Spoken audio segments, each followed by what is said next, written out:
Live from Santa Barbara, welcome to Compassionate Connection. I'm your hostess, Gigi Amor. The purpose of our show is to share with you how to connect compassionately within ourselves and with others when we choose to communicate effectively by learning the language of peace, the language of compassion. We can transform and enrich our lives. And I would suggest that you look into this language of life that serves life. It helps with the way we think, the way we communicate, act, and have a more wonderful, enjoyable life. Now, with that being said, I'm very excited. Tonight we have a lot of information to bring to you. We are going to do a series on life coaching, divorce 911. This is our focus, and I'd just like to welcome back Susan Allan. Hi there, Susan. I'm going to tell everybody a bit about Susan now, and we will get into a lot of information once again. It will be very informative. Now, Susan Allan is the founder of the Marriage Forum, Inc., a nonprofit corporation that works with individuals, couples, and families and corporations to resolve challenges that include any form of difficult relationships that needs more peace, cooperation, and resolution. Susan is America's leading divorce coach, a communication specialist, certified mediator, a certified Herrmann Brain Dominance trainer, and life coach. Susan has worked with everyone from celebrities to prisoners in California's Merit program, from Harvard MBAs to those dealing with addiction and complicated diagnosis.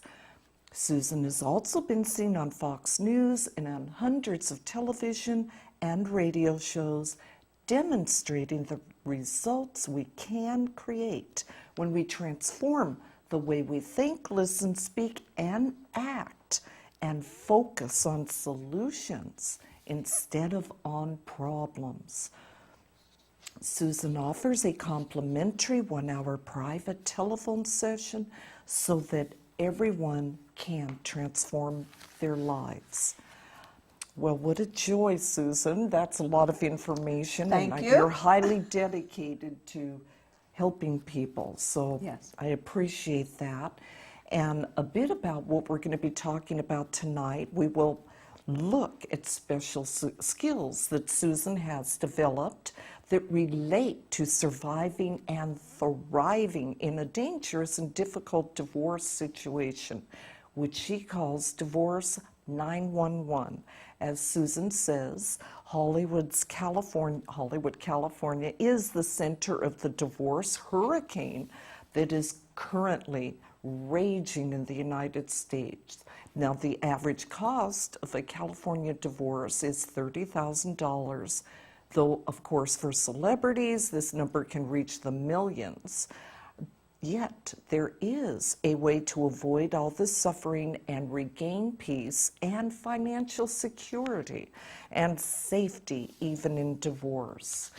Oh my, this is going to be good information, Susan. Now, I'm curious. I know that one of your books is called 101 Divorce Secrets. It's a survival guide, which is on Amazon, and you wrote this. Your divorce forum experts, a number of other divorce experts, and I'm really curious if you'd share with us about this book. Yeah, when I discovered that I had no choice but to get a divorce, I was an absolute novice, and I was very, very fortunate. I was able to work with some of the best divorce experts in the world. You know, the managing partner at Trope & Trope, the largest family law firm in California, and the senior partner there, Sorrel Trope, literally saved my life, literally. And Mike Chrysler, the founder of Chrysler Irwin, he's an amazing CPA in Los Angeles, a genius when it comes to divorce finances. He was the guy that I went to. But I was just very lucky because I also had, and I'm not going to name him, but I had one of the most irresponsible family attorneys who lied to me. And if I had trusted him and believed him, I could probably be dead today, because where he lied and where he misrepresented himself turned out to be a very, very dangerous, dangerous crossroads. So I realized that I had been lucky, really lucky. I had worked like crazy to find these experts, and I wasn't giving up. I wasn't willing to become another statistic. It was sometime after the O.J. Simpson, Nicole Brown Simpson trial. So I was very lucky again that judges were beginning to take domestic violence and the potential death of one of the partners in the marriage quite seriously. I was very lucky. I don't believe that if I had had my case before the death of Nicole Brown Simpson, that I would have had the easier time. And it was a very difficult time that I had, but I had an easier time because she'd come before me. And so this book is 101 Divorce Secrets, and it's got two attorneys who are both brilliant. Dan Brescher has been my attorney for many, many years on all different topics. He's quite brilliant about just life and making the best decisions. And all of the experts, including a man who is retired from the New York Police Department and also the New Jersey Police Department, so we've covered domestic violence there as well. And this is a book that, you know, you can download it for Kindle for 99 cents on Amazon. So you don't want to miss this chance. It's just incredible. Thank you. That sounds so enticing and helpful. We all want to survive this and thrive, of course. Now, why does someone really need to read this to avoid so many of the typical divorce issues that cause so much pain and suffering? Because truly, unless you've lived through a horrendous divorce, I promise you, you don't know any of this. How would you learn it? Why would you learn it? You know, I certainly had a great education, and I didn't know anything about this. And in my case, I was married to a man who I realized later on is what you call a divorce expert, which is one of the tips. You know, if you're married to someone who's a family attorney, if you're married to someone who's a CPA, if you're married to someone who's a therapist, in my case he was a therapist with a PhD, then these are people who see divorce scenarios day in and day out. They have learned what to do. And if, in my case, you're married to someone who is not kind, not compassionate, not interested in fairness or any of that, then you have to beware, basically. You have to be very, very careful. I really appreciate sharing your personal experience with us. And you know all about it. Yes. Well, that's another show. Right. Anyone who wants to call and have a complimentary session and ask me, fine, please do. I just no longer drag all of this out, on television and the radio unless it's really going to make a difference in someone's life. Very important. Thank you, Susan. Now, I'm curious, what are the warning signs before, let's say, a divorce crisis, which you call Divorce 911? There are a lot of different kinds of divorce that can be a crisis. So infidelity is one of them, and financial theft is another one. Those are the two biggest. And in either of those cases, there's a high probability that you're going to find your spouse whispering on the phone with people. You're going to find your spouse, away from home or office without any particular explanation. You're going to find that there are either things on your email, his email, her email, on the computer that you don't understand. You may even find letters. You may even find paperwork. You may find folders that have to do with aspects of either your life or someone else's life that you don't really understand. Now, all of these things you have to take very, very seriously. That's the time to call me, to really understand, do you want to reconcile? Do you want to see where the problems are in your marriage? Do you want to learn how to transform those problems? Or do you want to really talk about the best strategies to get a peaceful and affordable divorce, whether it's a mediated divorce or a litigated divorce? Very clear. A lot of warning signs. Now, are there some peaceful ways to avoid these terrible divorce situations whether whether to create a mediated divorce or even reconciliation. I know that's one of your famous skills. Yeah, sure, because if you look back to the time when you and your spouse were happy, if you look back even further to the time that you and your spouse became engaged and got married, you were meeting one another's needs. That is the key moment in time that you've got to remember. You were meeting one another's needs. What were those needs? And are those needs that you're still willing to meet today? Are those needs that your spouse is capable of meeting today? Not that he or she may be doing it, but is he or she capable? Now, once you assess that your partner is capable of meeting those needs for you, and you're capable and willing to meet those needs for your partner, that's when you know that there's the chance for a reconciliation.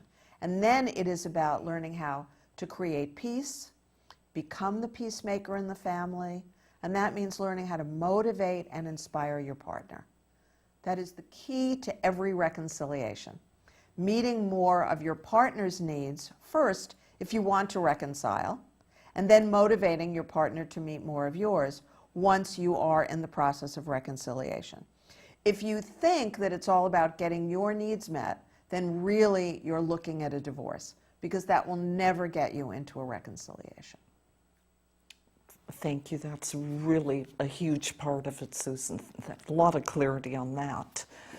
Now, how do you teach a client to become peaceful during a dangerous or frightening divorce? Well, first of all, you have to become peaceful if you want to have the best outcome. So it isn't optional. If you are going to be frantic, whether you're speaking to an attorney, whether you're speaking to a police officer, whether you're speaking to a family member, if you're frantic, you will never get the quality of support that you need. One thing that I can absolutely tell you 100% is true is that no attorney, no police officer, and no CPA has time for somebody who's frantic and hysterical. And that's because those three kinds of people are very left-brained people. They have to be in order to be skilled in those three areas. And if you've watched any of Gigi's shows before and you've seen me before, then you know that it's about whole brain function. And Fred, do you have that map? Thank you. Oh, you've got it. Fantastic. So if you look up at the map, then you'll see that that upper left part, the blue part, is all about logical analysis of data, dollars, and numbers. So that's where your CPA and your attorney live when they're helping a client. If you look at the lower left brain, which is all about safety and preventative action, then that's where a police officer lives, that's where he thinks, in addition to the laws. So he's got to have you and your spouse obey the laws and keep you safe. So you've got to communicate clearly, logically, analytically, practically, and factually. So you have to train yourself to only speak about facts. And if that's something that you'd like to have more training in, of course, that is one of the key things that I teach people going through very difficult divorces. Thank you, Susan. How big of a piece of this it is and how important that is, of course. Yes, because even if you are someone who has all the facts in your favor, whatever the facts may be in any scenario, and even if you're someone who immediately goes to an attorney and you immediately assume that your attorney will do everything for you, and if you're lucky and if you have a law firm like Trope and Trope, of course they will. Except what happens if you have to go on the stand? What happens if you have to testify? What happens if you have to be deposed, if you are going to give a deposition? So no attorney can put words in your mouth. So you need to learn from me or someone who has these skills how to communicate peacefully, clearly, honestly, cooperatively. And frankly, most of us were not trained to do this. Most of us don't have these skills.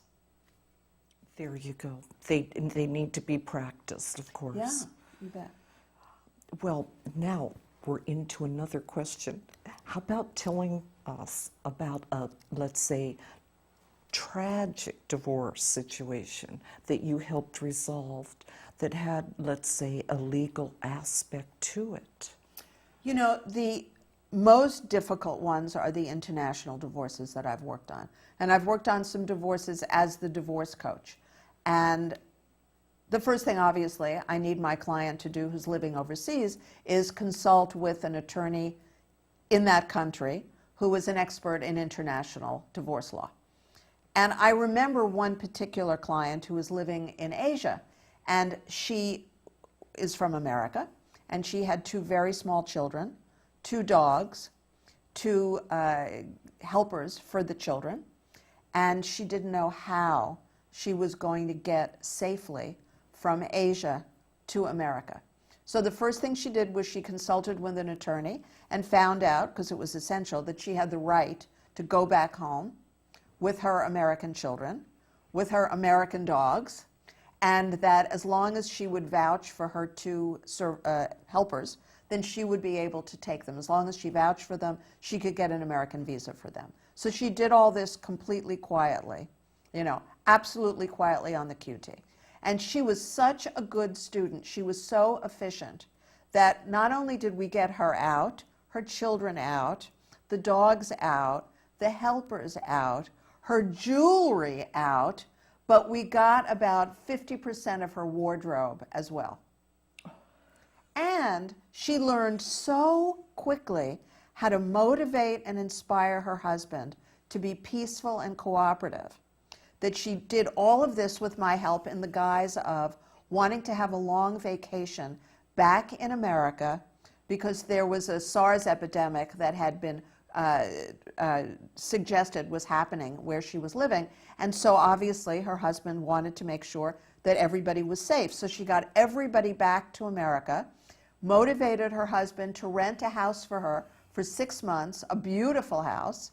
And I actually got to have lunch with her in Connecticut, and it was a miracle. From where she was standing, where I was standing, and even where her attorney in Asia was it was a miracle. Boy, that took a lot of directing. It was like being James Bond. It was like being, in intelligence in World War II. It was extraordinary. Well, we did it. She said then, that lady's happy. Yeah, we did it. It was great. Congratulations. What a challenge. Yeah. Now, is there, let's say, a tragic divorce that you helped with that had a custody component? Oh, this was fabulous. This was fabulous. This was a woman who happened to be a life coach, which was interesting.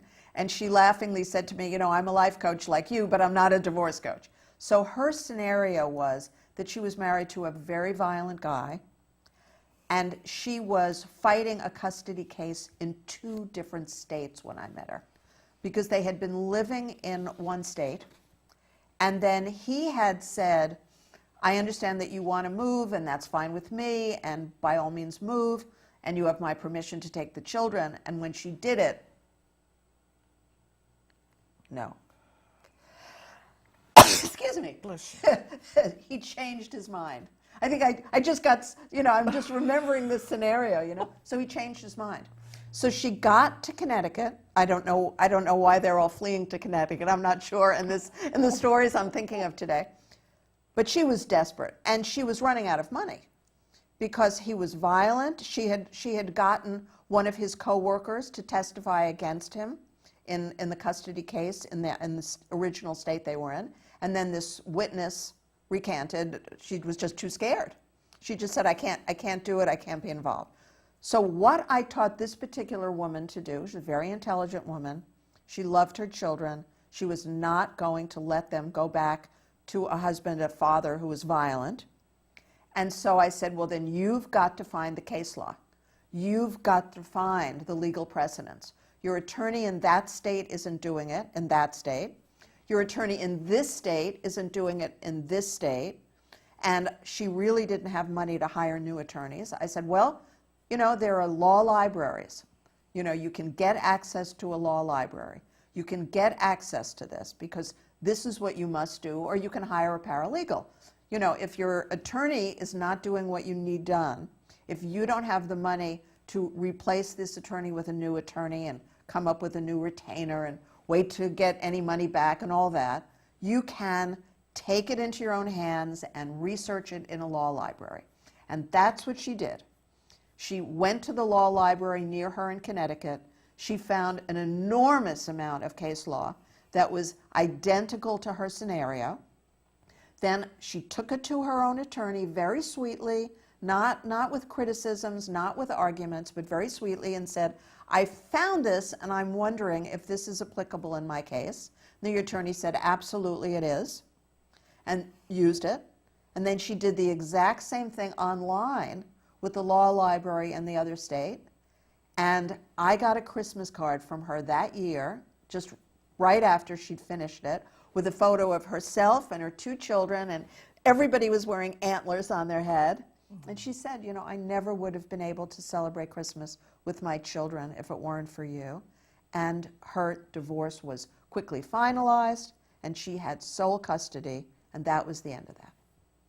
Oh, that's a great outcome. There you go. Peacefully, analytically, and she got the results that she wanted. Yes. Sometimes you have to look outside the box for solutions.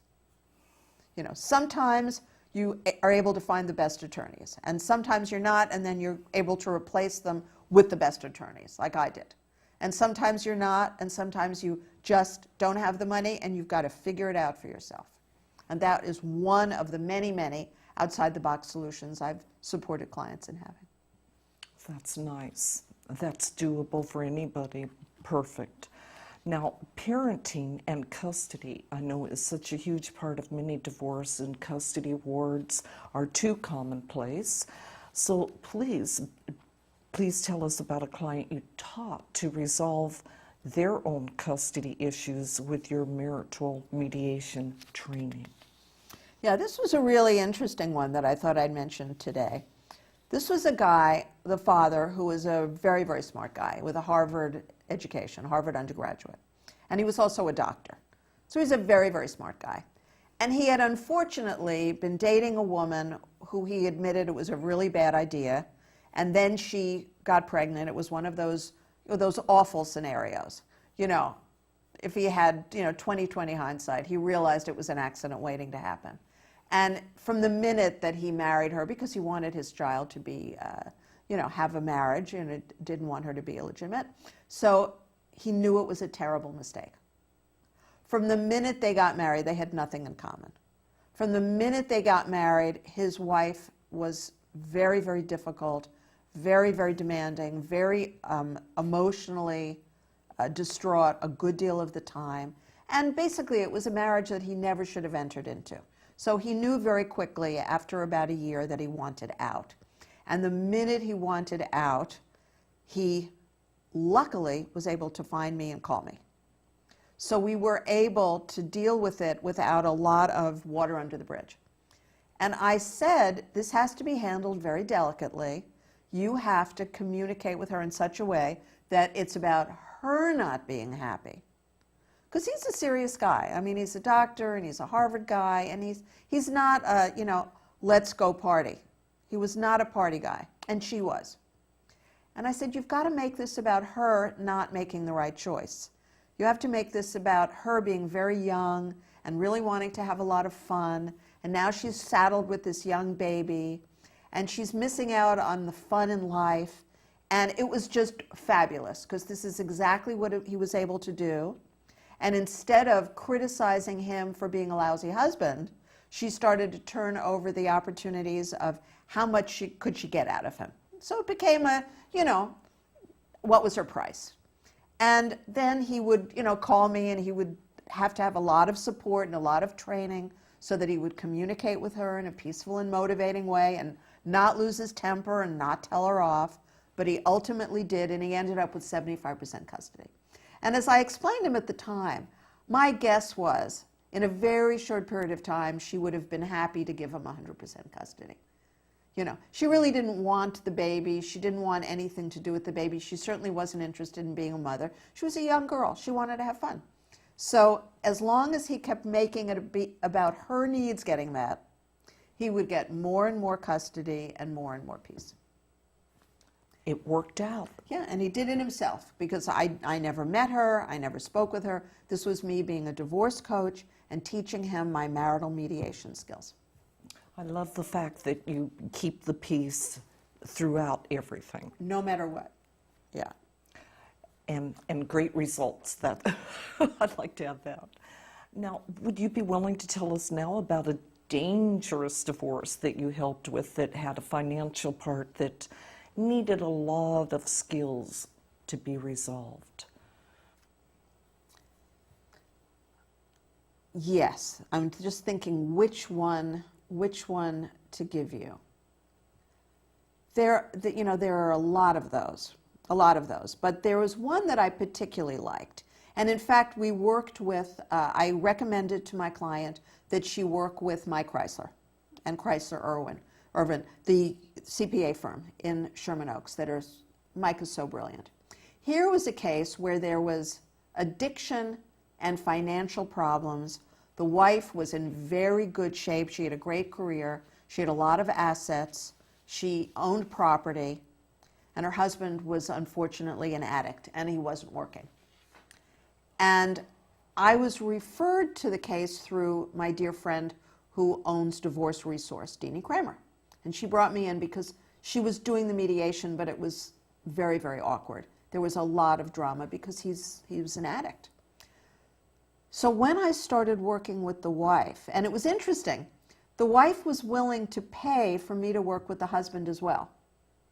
And he said no, because he was an addict. He didn't want to deal with any of this. He just wanted to be left in peace. He wanted to be left, to stay home and get stoned and, that someone would give him an amount of money at the end of the day. That's all he cared about. So I was working with the wife. I was working with her twice a week, as I usually do in a difficult situation. And we realized from the numbers that Mike Chrysler's firm provided that if she were to get a divorce right then and there, she would have had to pay him $250,000. That's a lot of money for anybody. And she'd already supported him for 7 years.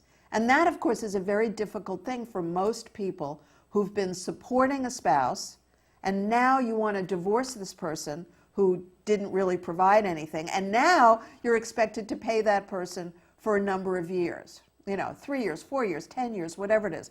It's very hard to swallow.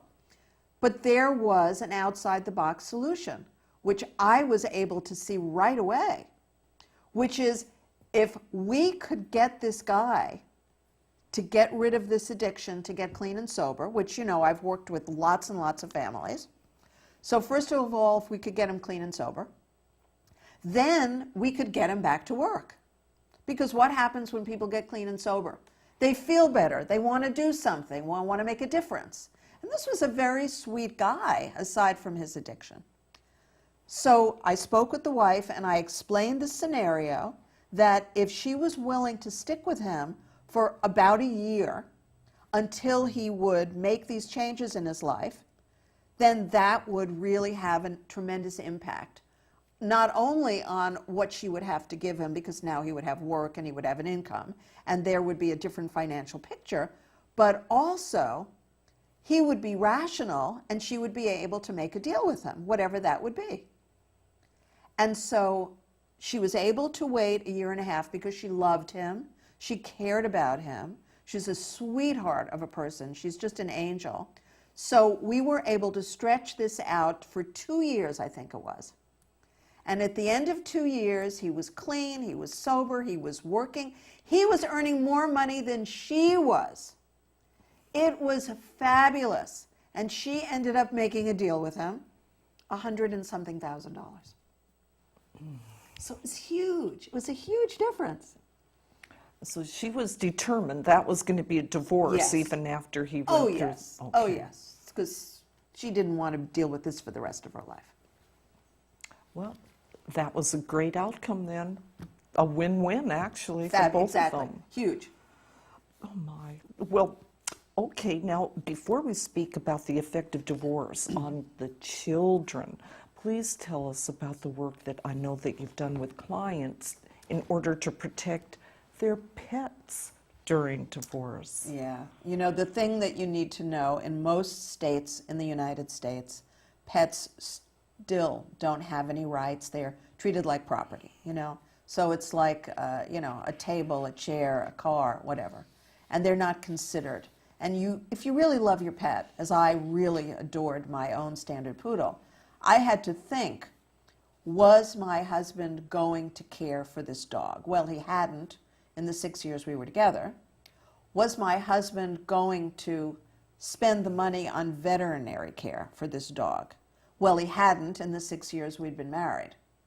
Was this a dog that was really going to survive and thrive? I didn't know if he would even survive if I left, and I left without the dog. And my answer again and again and again was, whatever I had to give up, I would not have been able to live with myself if I didn't take the dog with me. So I gave up a lot in order to have the dog. And there are many other scenarios. You know, there are scenarios where you make an arrangement before you talk about divorce. You know, that some third party who's a loving pet owner would have the dog, and then you make your arrangements with that person, knowing that you're getting a divorce and it will all be cleared up soon. And there are a lot of other things that I can talk to you about over the phone and not on television. Thank you, Susan. I know there are a lot of pet lovers, so that's another big deal. Yeah, and over time, the laws will change. But in the meantime, for these pets who are alive today, you know, like the woman who came from, you know, Asia and made sure she had her 2 dogs, she had her 2 helpers, she had her 2 children. Isn't that something? Well, thank you. We love the pets. Now, how about this? I know that you've coached many couples, that you've also worked with a number of their children. And would you tell us about a desperate situation with a child that you've coached and you've had great results? Yes, I was working with a family in Los Angeles, and I was working with each of the parents on motivating each of them and one another to have a peaceful mediated divorce. And it was a very messy situation because the wife had been a drug user, and as far as I could tell from my conversations with her, she still seemed to be a drug user. And she also had a lot of rage. She was not violent, but she screamed and screamed and screamed. And I would hear her sometimes screaming at the children when a child would come and ask for something, and she'd tell me to hold on in the middle of a session. I would then hear her go in the other room and scream. And so I knew I had evidence that she would scream at these very young children, 6 and 9, if I recall. So the father, who is a very sweet, peaceful, passive guy, asked me if I would work with the son because he heard his older son speak about suicide. And I said immediately, immediately. And it was quite extraordinary. At the time, he was the second youngest person I had ever coached. And I asked him what was happening, and he told me. And it was really all about his need for peace. He was very much like his father. He had a huge need for peace. And what this was doing to his nervous system, having a mother scream, was excruciating, as you and I could imagine as well. And I taught him some very simple phrases, how to say, Mommy, I really feel pain when you yell. Could you please speak in a softer tone of voice? And we practiced this again and again and again in, 45 minutes, I think, was the whole length of the session, 45 minutes. And after that, the dad said to me, it's amazing. I mean, he's got his mother to stop screaming. It's something I never was able to do, but he got his mom to stop screaming. And he, to this day, is able to calm his mom down. I love that story. That is awesome. Yeah, I worked with a 7-year-old who, very much the same kind of thing, and a 7-year-old was crying all the time, and her parents were having some problems with one another. So I was working with the dad to create more peace, and the 7-year-old figured it out in 37 minutes. So the younger you are, It's amazing, amazing. You can transform that Yeah. that hurt and suffering Yeah. into Very a more quickly. peaceful Very environment. quickly. And then I worked with her brother. Her brother was having some problems at school a few years later, and her brother was, I don't know, maybe 6 or 7, and he was having serious problems. It looked like he was going to be suspended from school because of his temper. And I spoke with him. I think I had 2 half sessions with him, something like that, and he never had another issue. It was amazing. I mean, it's really amazing. When you teach a young person how to communicate in a peaceful and cooperative way that motivates adults, everything can change. Their life, what an enrichment. Yeah. That's a great gift, Susan. Thank Now, how do you go about coaching a parent who is dealing with a former spouse? Sometimes blending a blended family. I know that can be a very difficult situation. Yeah, it's quite challenging because usually there's some level of jealousy, there's some level of heartbreak, there's some level of deep frustration. And so again, it's about what I call the 6-part conversation. And if this is something you'd be interested in learning about, please contact me and I'll email it to you. And the 6-part conversation, thank you, Fred. And the 6-part conversation allows anybody to create peace with anyone else under any circumstance at all. And usually you just need 4 parts. Usually you don't need part 4 and 5. You just need part 1, 2, 3, and 6, solution. Perfect. I like that. There you have the facts. Now, what about a situation when a parent has a restraining order against the other parent and they are sharing custody of their children? You know, there isn't anything more difficult because what you're looking at there is you're going to end up with, you know, parental alienation syndrome, even though it's illegal. If one parent has a restraining order against the other and they have to stay away from each other, whatever the, feet and yards they're going to tell their child, it becomes a mess. I mean, it becomes a real mess. I worked with a case like this, and I still to this day question whether there was any real domestic violence, because I must tell you that there are a lot of times when one spouse will accuse the other of domestic violence, either to get more money or property in the divorce, or to get full custody of a child. And again, not because it's in the child's best interest, but because that's what they want.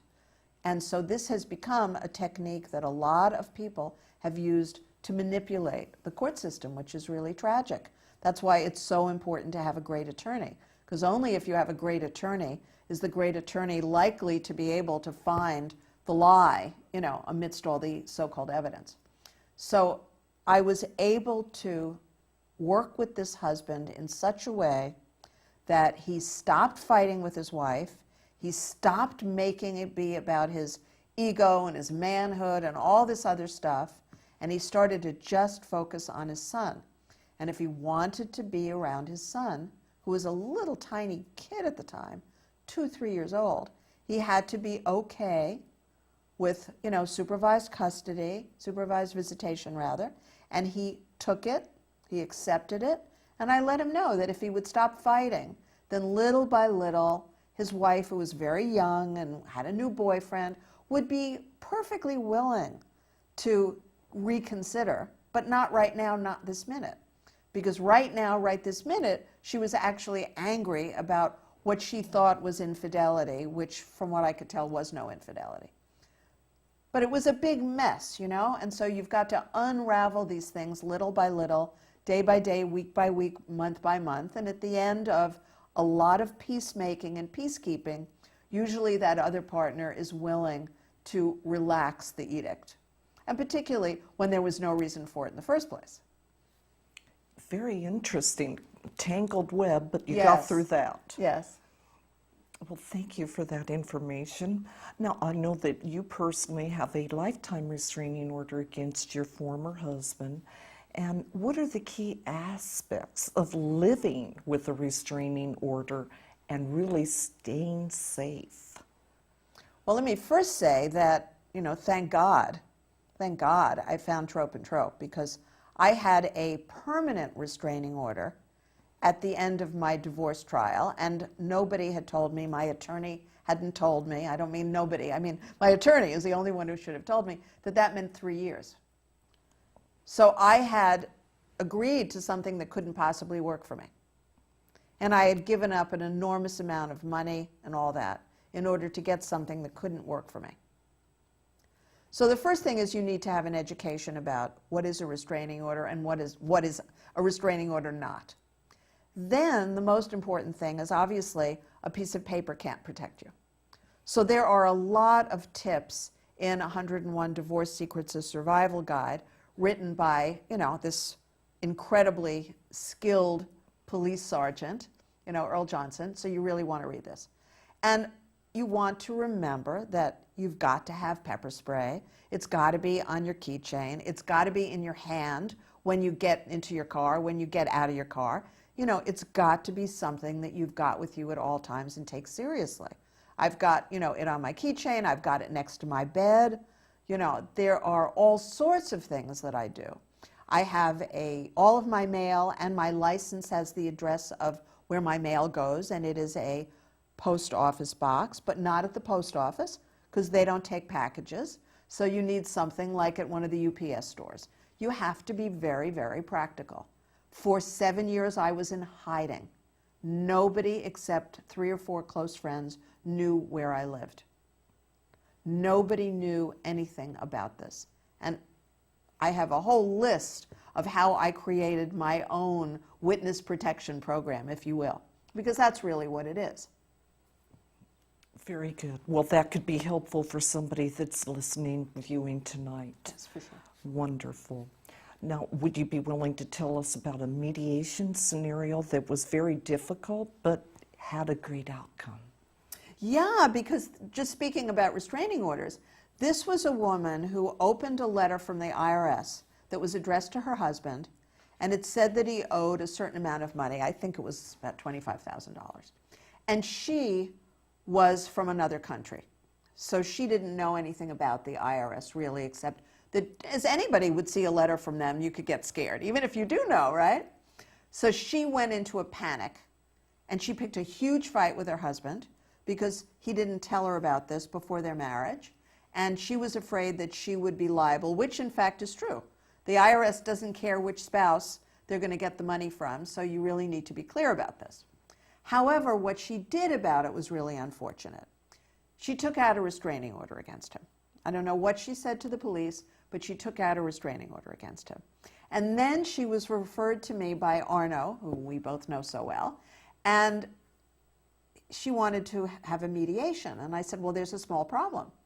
If you have a restraining order against your husband, we can't have you two sitting in the conference room quietly, calmly discussing it. And so therefore, you're going to have a much more expensive divorce. If you look at my mediation fees, they are very, very low, and the company's a nonprofit, and it's, wonderful for everybody. But if you're going to now have to hire an attorney, he has to hire an attorney, and you're telling me you don't have enough money to pay off the $25,000 to the IRS, this doesn't make any sense. I said, are you sure that your husband was really dangerous? Because I've started doing telephone mediations for people who've had restraining orders. You can do that. Well, she started to tell me the truth. And I said, well, you can drop the restraining order. If that's the truth, and I'm certainly not going to repeat this, the tale on television, but if that's the truth, you can certainly drop the restraining order, can't you? She said, of course. So we did a mediation that took 1.5 hours, the total mediation. They signed an agreement that, of course, I didn't have it fully typed and all the rest of it, but they signed it. I, did it very, very quickly and gave it to them. They signed it on the spot. I said, because it was so simple. There was nothing there. I mean, it was not like anything to discuss with an attorney. There was nothing there. And I had told them to make sure that their financials were checked by their bookkeeper or their CPA, because that's the most important thing. They had no children. They had no property. And I found out from Arno, who had originally referred them to me, that about 3 months later they were dating again. So clearly it was just this miserable situation about the IRS debt that he hadn't told her about, and presumably he never made that mistake again. He told her everything. I like the outcome of that. Thank you, Yeah, Susan. absolutely. Well, I know that sometimes the most difficult part of a divorce, as you say, is that at least 50% of those who divorce become homeless. Sure. How sad. Yes, and I didn't realize this until I was going through my divorce. My husband had bought the house before I married him. So obviously I wasn't going to get the house, even though I had put in, so much money and mortgage and repairs and all that. But still, I wasn't going to get the house. So I had to find a place to live. And then I realized that in a lot of scenarios, neither husband nor wife has enough money to maintain the house alone. Because, if you're thinking of getting a divorce because you have financial problems, just realize that if you have financial problems with one home, now you've got to have two homes. And if you have children, you've got to have enough space in two different homes for one parent and those children. And then in the other home, one parent and those children. That's not easy. I mean, that's a lot of money. So what I tell people who have financial problems is like, divorce is not your solution. Let's see what your financial problem is. And let's see whether it's career coaching, which I also do, or any of those things. And sometimes if people are just fighting all the time, they're not able to get along and they're not able to work at their company or their job. So it's really very important to understand what divorce means from a financial standpoint. I know we don't have much time, so you're just going to ask me a couple more questions. Yes, I'm That's sorry. fine. We'll That's conclude at another time. Of But course. at this point, I know that you have worked with many clients who have both a financial crisis and a housing emergency. And so please tell us about one of these great outcomes that you train your client to. Yeah. I was working with a woman who was an employee of one of my former clients. And this woman was desperate. They were losing their home. She has a husband. She's got a job. Her husband has a job. They have two children. They had a big dog and a cat. And she kept telling me how powerless she was, that she couldn't communicate with her husband at all. She couldn't motivate him to work harder. She couldn't motivate him to be more successful. She couldn't motivate her this or that. I mean, she just was feeling like the absolute quintessential victim. And by the time she had to move out and the family had to move out, she had found a great apartment. It was exactly the amount of money she could afford to spend. They were the apartment owner was thrilled to have her husband, her two children, her big dog and her cat, and there was a big fenced yard. And so not only did she solve her financial problems, she also realized that she wasn't powerless at all. Oh, that's wonderful. Now, I know that so many people have been through divorce 911 or even relationship 911. Don't they? Don't ever want to take that chance again. Sure. How can you encourage them to learn your new skills so that they can be healed and move forward in their lives? Obviously, I offer a 1-hour telephone session that's complimentary so that you can road test these skills. Take a look at what divorce coaching is all about. You don't want to be discussing your emotional issues with your attorney. You don't want to be discussing your emotional issues with your CPA. And if you choose to work with a therapist, you're working with someone who doesn't understand divorce. And I've had some very, very, very unhappy clients who came to me after following the advice of their therapist who really wasn't informed about divorce and divorce strategies and how much they needed to follow the instructions of their attorney and what they needed to do with their CPA. And the other part of it is all the language skills. I help you write a script so that not only do I say you need to motivate your spouse, but I help you write a script so that you are motivating your spouse. And then I practice it with you so you're effective. And if you're in a situation where you're terrified about giving a deposition, you need to be able to practice some of this.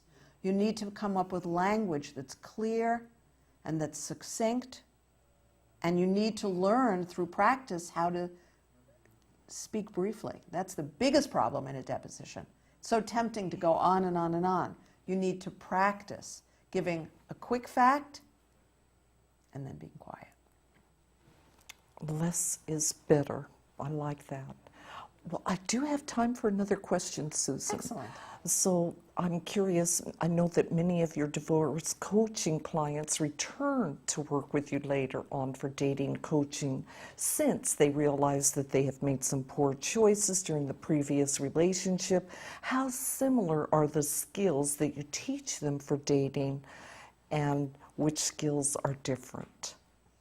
Well, obviously, the additional parts are, making the right, best choice for your partner. Because if I've worked with you and you had a divorce, then probably like me, either you were not able to see what someone didn't want you to see, and so you need to learn how to make sure you get enough evidence and enough data, or you weren't able to make a choice that was really a practical, logical choice.